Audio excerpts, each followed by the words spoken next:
Hello friends, మొత్తానికి మనం సాధించాం. 3A అట్లాస్ ని ఫోటో తీయగలిగాము. గుర్తుందా, లాస్ట్ వీడియోలో 3A అట్లాస్ కామెట్ ని క్యాప్చర్ చేయడానికి నేను ఎంత ట్రై చేశాను, కానీ అది ఆకాశంలో చాలా లోగా ఉండటం వలన నేను సరిగా ఫోటో తీయలేకపోయాను. సో మిమ్మల్ని ఇంకొకసారి డిసప్పాయింట్ చేయకూడదని ప్రతిరోజు నేను వాతావరణం మీద ఒక కన్ను వేశాను 3A అట్లాస్ ని ఫోటో తీయడానికి. అండ్ అందులో నేను సక్సెస్ అయ్యాను. ఈసారి కేవలం ఫోటోనే కాదు, బట్ ఆల్సో వీడియోని కూడా క్యాప్చర్ చేశాను. సో వాటిని చూసే ముందు మీకు ఇలాంటి కంటెంట్ ఇష్టమైతే లైక్ అండ్ సబ్స్క్రైబ్ చేయటం మర్చిపోకండి.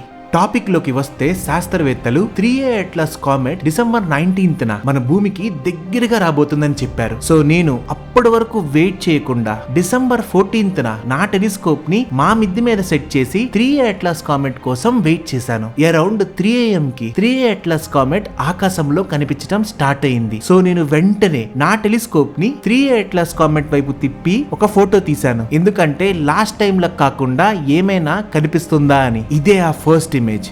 ఎస్, కొంచెం డీటెయిల్స్ అనేవి కనిపిస్తున్నాయని తెలిసి ఆ కామెట్ ని ఫోటో తీస్తూ ఉన్నాను. అలా 50 minutes తర్వాత మేఘాలు వచ్చేసాయి. సో ఇంకేం చేస్తాం, ఆ 50 ఇమేజ్ తోనే సరిపెట్టుకున్నాను. సో వెంటనే నా దగ్గర ఉన్న సాఫ్ట్వేర్ లో ఈ ఫొటోస్ ని స్టాక్ చేసి ప్రాసెస్ చేయటం స్టార్ట్ చేశాను. అన్నట్టు చెప్పడం మర్చిపోయా, ఈ సాఫ్ట్వేర్ కి నేను దాదాపు 45,000 ఖర్చు పెట్టాను. నాసా ఈ సాఫ్ట్వేర్ ని యూజ్ చేసి పర్టికులర్ గా జేమ్స్ వెబ్ టెలిస్కోప్ తీసిన ఇమేజెస్ ని ప్రాసెస్ చేస్తుంది. సో ఇప్పుడు మన కామెంట్ యొక్క రిజల్ట్ చూద్దామా.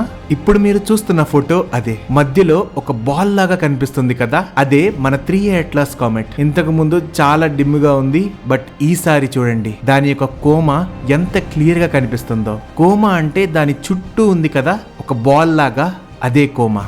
సో దీని తర్వాత మనం 3A అట్లాస్ కామెట్ అంతరిక్షంలో ఎలా కదులుతుందో చూద్దాము. ఇప్పుడు మీరు చూస్తున్న వీడియో అదే. అంతరిక్షంలో 3A అట్లాస్ కామెట్ ఎలా కదులుతుందో చూసారా, కానీ ఇక్కడ ఒక చిన్న ప్రాబ్లం ఉంది. మీరు వీడియోని అబ్జర్వ్ చేసినట్టయితే కొంచెం నాయిస్ కనిపిస్తుంది కదా, ఎందుకంటే ఈ కామెట్ చాలా ఫెయింట్ గా ఉంది. దాన్ని క్లియర్ గా చూపించాలని ప్రతి ఇమేజ్ ని స్ట్రెచ్ చేశాను. టెక్నికల్ గా చెప్పాలి అంటే పిక్సెల్ ని బూస్ట్ చేశాను. అలా చేసినప్పుడు నాయిస్ రావటం అనేది కామన్, బట్ నాకు మాత్రం ఆ మూమెంట్ ని క్యాప్చర్ చేయటం ఇంపార్టెంట్ అనిపించింది. అయినా ఆ నాయిస్ లో కూడా ఈ కామెట్ ఎలాగ మూవ్ అవుతుందో చూడండి.